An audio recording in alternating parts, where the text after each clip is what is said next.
Welcome back to Lenz's novel review, episode number 69. I haven't done one of these in a while, not since March, so basically, yeah, first time in almost 3 months I'm doing a review. This is reviewing the novel Star Trek Ship of the Line. You are thinking, it's a novel review, where's the book? I listened on audio, and plus I read this book like almost 20 years ago. Yep, the book is written by Diane Carey. It's a guy. Yep. It's set in a couple different, at least about three different time periods. First, it starts up in 2272. No, 2272. Actually, 2278, I think this was. Yeah, 2278. Where, from the point of view of this story, this is set before the events of Star Trek II: The Wrath of Khan. About 4 years prior to the events of that story. Now, there are two primary focus characters in this book. Captain Picard and Captain Braxton. Those know who the heck this guy is. He showed up for one episode of Star Trek Next Generation. In the episode Cause and Effect from Season 6, one of the best episodes of the series, where if you watch it, it's basically the Enterprise D, basically freaking colliding with the Braxton ship. Frequently. The ship itself is a Constellation class ship. It actually it's a Reliant class ship. The design itself has been reused several times over the years, but they describe the book in the book as sort of a border cutter, basically something to defend the border between Federation and Klingons, and it's the tradition carried over from the United States Coast Guard. Yeah, they explain this in the book, and explain this to two transferees. Kirk himself does physically appear in the book via audio transmission. Yes, well, basically visual transmission. You get a chance to see Kirk. He appears for one page in his book. He appears in one scene, and then you also have Spock appears, and he appears actually physically comes on the ship itself. Kind of like true transferees because the two. Now they're defending a base called Starbase 12, which actually does play into events in the story.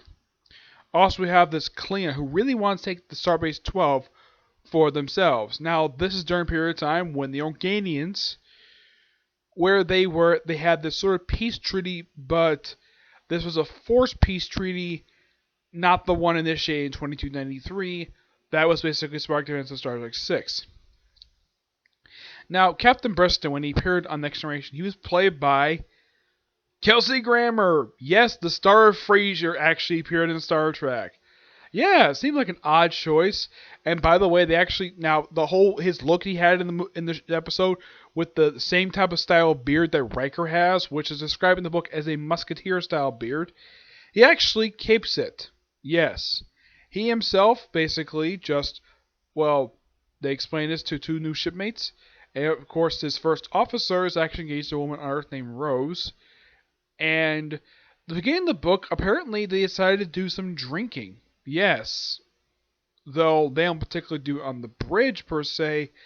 I think they do it in a lounge near the bridge because I highly doubt it's actually at least not only ethical, but it's probably also against Starfleet Code of regulations to have alcohol on the bridge of a starship. Because what if the captain gets drunk? Yep.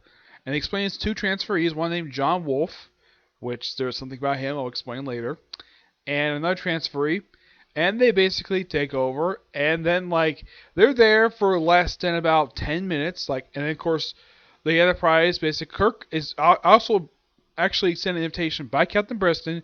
He first to the Enterprise. This of course is the Constitution class starship, the first one, the 1701 NCC 1701. No letter with it, just the original Constitution class. The same ship that was used in the TV show, but the interior has been redesigned thanks to its refit in 2271. Well, 2271, it basically wrapped up in 2272. Yep. A refit that had lasted for 2 years. Yep. As a matter of fact, not all the bugs worked out yet for the refit. Yeah, and it is by far the second refit the ship went under because it was mentioned in the book Captain Mike. It was in the Captain's Legacy, the one that featured return of the previous first officer of the Enterprise, the one who was actually Spock's predecessor as first officer.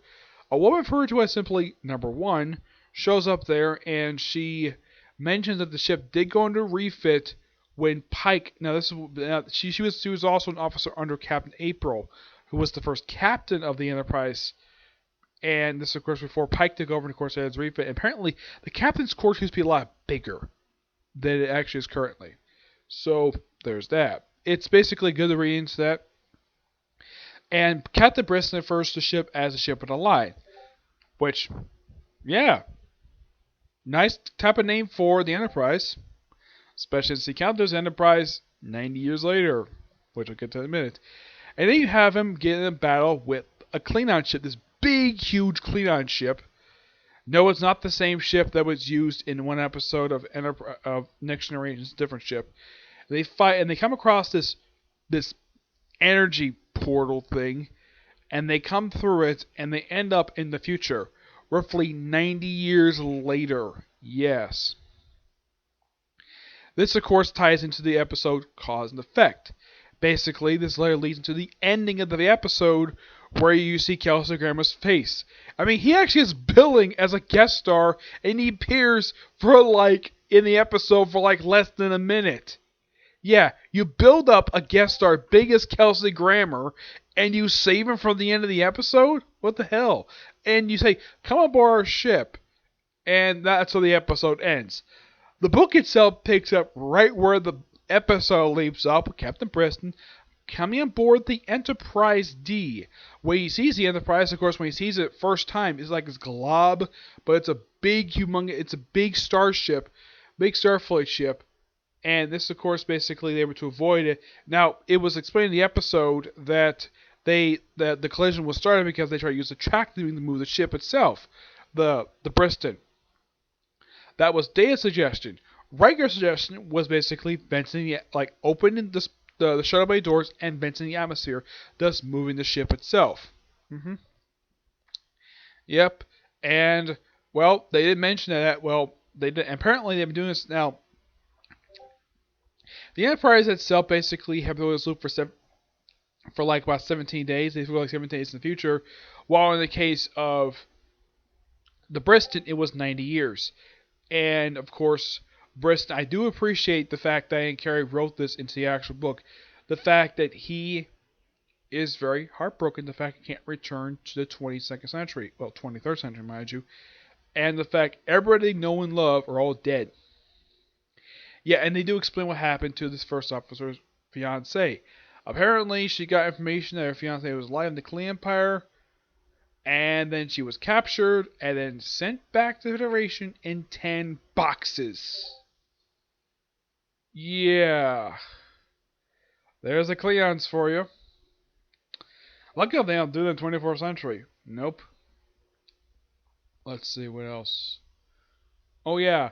Basically, trying to get just the reality of the century.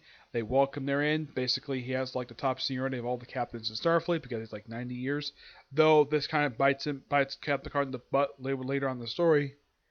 And then of course they jump ahead. This is actually now the episode when it took place. It was in 2268. That's when the episode took place. And then pretty much the Briston itself was keep the Briston in service. It's not in service for very long because it's later named a museum ship. And they jump ahead 3 years later. Of course, he's offered basically the services of a ship's counselor. He's like, what? A ship's counselor? I didn't know Starfleet had those. Yeah. He says, okay, we don't need ship's counselor. We can basically console ourselves. Those first officer, because he went up in the future and he found his fiancée is dead. The guy basically became an alcoholic. Yes, that's how he dealt with his grief, basically drinking it away. Yep. Of course, it's revealed by the Klingon who actually did survive the battle, though he was dishonored, him and his whole crew. Though it's revealed in the book that his son was able to avoid this dishonorment by not becoming a Klingon soldier, but becoming an engineer, designing space bridges, buildings. Pretty decent job, I gotta say. I mean, after all, how else does something get built in the first place? It's not mentioned he built any ships for the Klee Empire. I highly doubt he did. But the space bridges, yeah, he said he built those. But once they finally kept the Briston was alive, and the fact he's a celebrity now,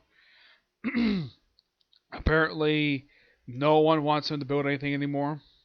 Yeah, and he basically, the way he's described by his father, the guy who's kind of, in a way, one of the villains of the story, he describes him as a crybaby. It's like, wah, you can't get A jobs anymore. Yeah, he's like, why did you listen to Glee in the military? He says, yeah, and of course, apparently, when they were dishonored, apparently they were kept their names there. Apparently, they were all put in prison for their failure, and they opened it. Apparently, they kept like some, like the entire bridge crew is basically his entire crew is kept in this one cell for like 90 years. And apparently, they're mining something. I'm not sure. It's really weird. It's kind of how odd they explained it. Yep.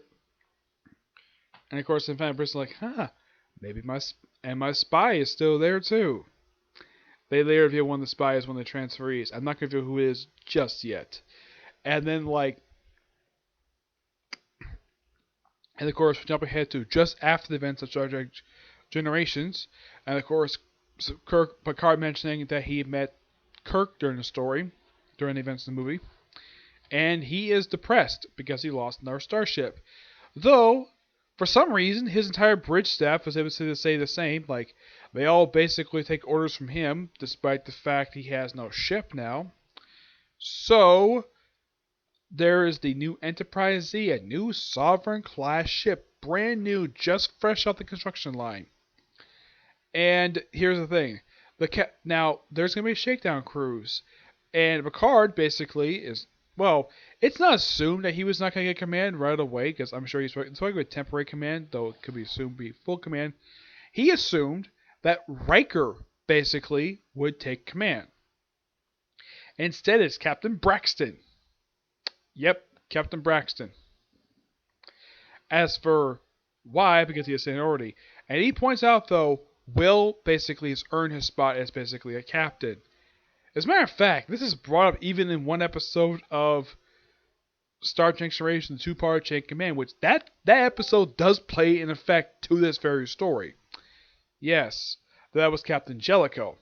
And Riker asked Nechayev, who actually is not in this story, mind you, he asked in the story, like, why wasn't I considered for captain?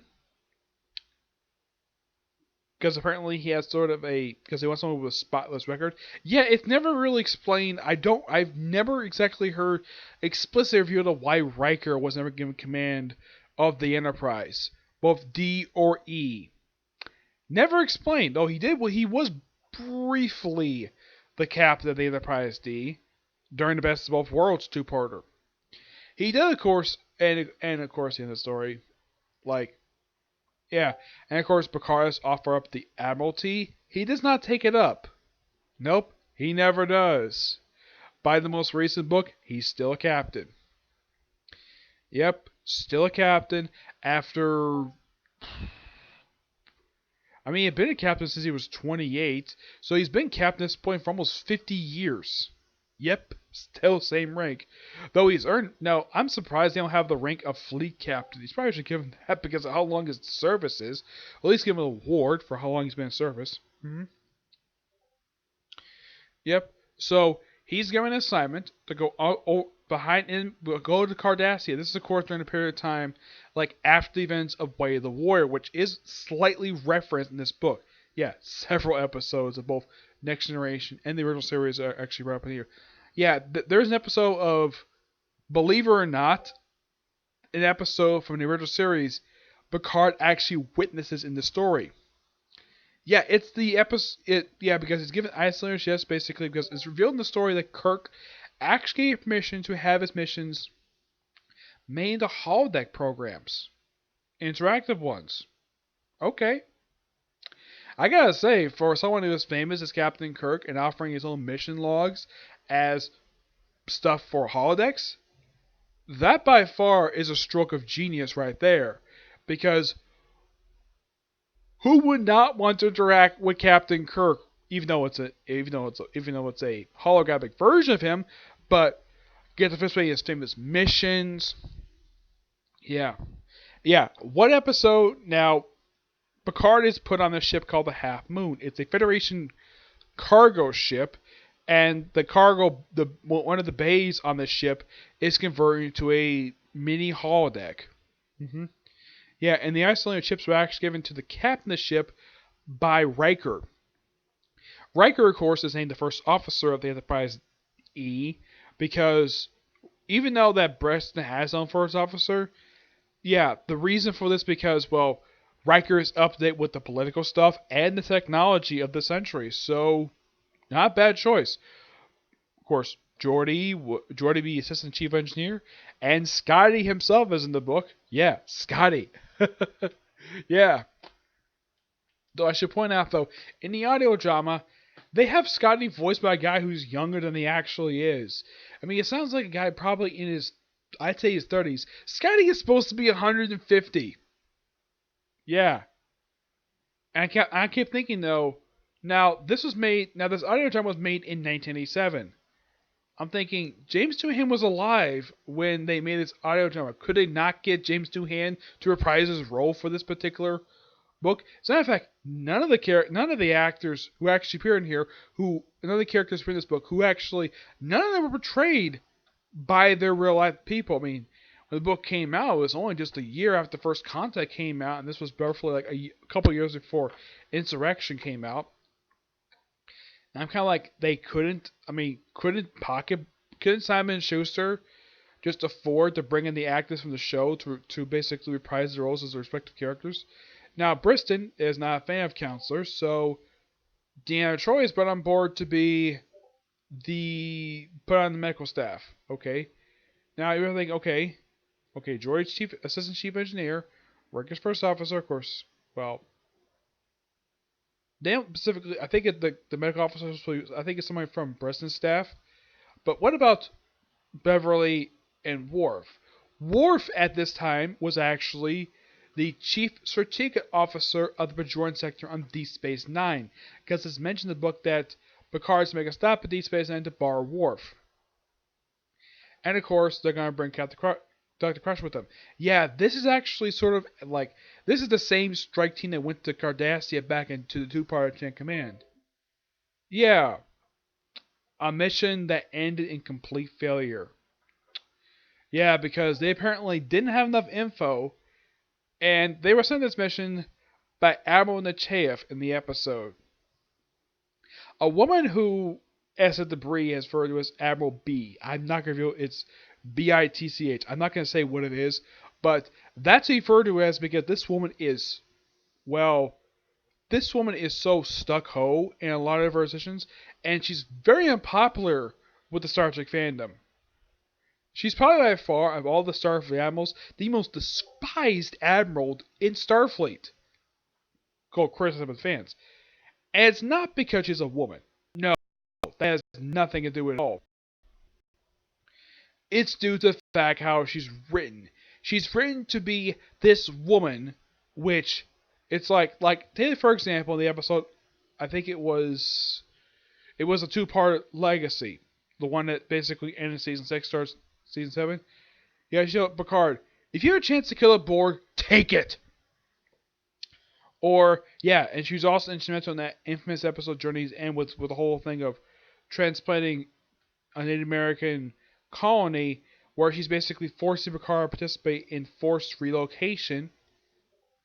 She even showed up in an episode of Deep Space Nine, and man oh man, like the way this woman is written, she's basically, her first appearance was in 2-part Chain Command, and this one was all about espionage. I'm like, yes, there's nothing against the fact she's a woman.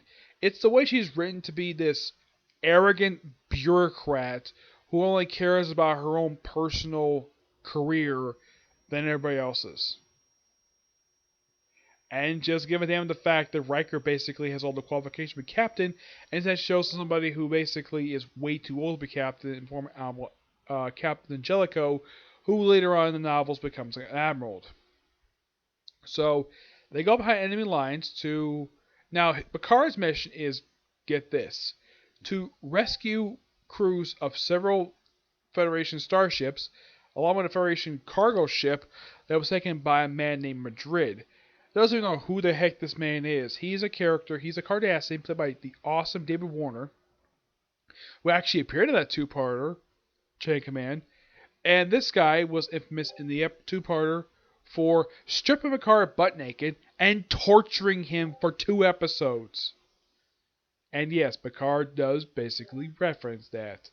Yeah, but thanks to basically watching the whole episode, I don't remember the name of the episode. I think it's like My Own Self. I think it is. I think that's the name of the episode where Kirk is split in half. Excuse me, you have the good Kirk and you have the evil Kirk. Though it's just Shatner hamming up his performance. Yep. Yeah. So and as Picard basically watched the program, he's like, okay, Captain Robinson, bring me no sidearm stuff like he was aboard. And so, now basically he had originally had a negotiation with Madrid, and instead he's had to do it by force. And it's later revealed that his daughter, who actually appeared in the part 2 of the story, did something, and she actually saw Picard being tortured. She did nothing about it, and apparently she leaked information to the Federation that not only were Federation citizens to be tortured here, but also Cardassians. Yes. Yeah, she wanted all the torture stuff to end so badly. Yep. And she's given sort of device, and Worf. By the way, even though Worf is in this story, here's the strange thing about him. He gets no dialogue the whole story. I mean, you bring in Worf. I mean, a character who, at this point, probably is a guest star in here, and you don't get my dialogue then, Carrie? Seriously? One of the most awesome characters in Next Generation, you give him no dialogue? Weird. So yeah, and what's Brisson's mission doing? And what's Captain Bronson doing? Why, he's going to the edge of Typhoon Expand. This is supposed to be a shakedown cruise. And somehow, that this Klingon captain got his hands on a ship, a big, huge ship, and he apparently attacked the Starfleet vessel. Apparently, he's supposed to participate in war games. And here's the thing: that apparently their shields were used by 50%, and the phases were at 10. And they basically heavily bound the Klingons.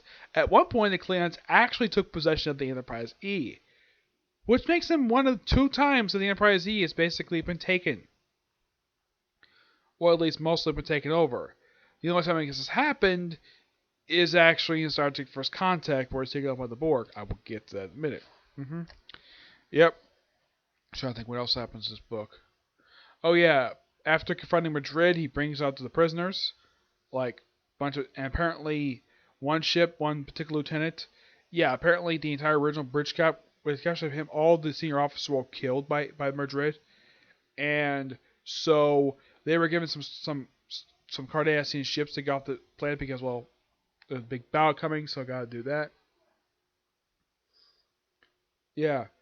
This by far is a really damn good story. Of course, at the end of it, Briston basically gives Picard command of the Enterprise, just sort of hands it over to him. It's like, get your ship down. And of course, Picard tells the Klingon ship basically to stand down. And of course, it's the... Yeah, apparently when the Klingons took over, they took most of Briston's crew, with the exception of Riker, Briston, and... Riker, Braxton, Scotty. And with the exception of these 3 and half the crew, they transfer over to the Klingon ship, which is basically this... I don't remember the Klingon's name. But he's actually older. And, yeah. This let's see what else. He does battle him for a little while. And he says, okay, because he suspected the airship wasn't destroyed. So he said, tell Riker, don't kill anybody. Riker's like, okay. So he sends the entire crew. And of course, they do take back the ship, and then of course, Picard at the end of the book assumes command. Then they have an epilogue, a really interesting one, where it takes place during the events of First Contact. Yeah, the last bit of the book is basically just kind of like a stock footage thing of, the beginning of the film, and of course, there's an additional scene of basically Picard mentioning that Braxton was right about a lot of stuff he said in the book. Yeah, this by far is a really damn good book, and I do highly recommend it for people who are fans of Next Generation. And also people who are fans of Kelsey Grammer to see whatever role he ever played. It's surprising, though, that he did not get a chance to play this character again. Because, unlike everybody else, or regulars, it would have been nice for his audio drama, because I don't know. Maybe Simon Schuster probably couldn't come in contact with Kelsey Grammer. I don't know. It's particularly very bizarre. Yeah. But fantastic book. I give this book roughly a 10 out of 10. It's a really damn good book. Okay? So that's it for this particular. I have one review coming today. It's another review, and it's the next race book, and it's the first of 4 books. Well, I'm going to review that soon. But I want to get this video up along with the other 2 videos. I'll review that probably later. Okay? But to see you next view. Bye.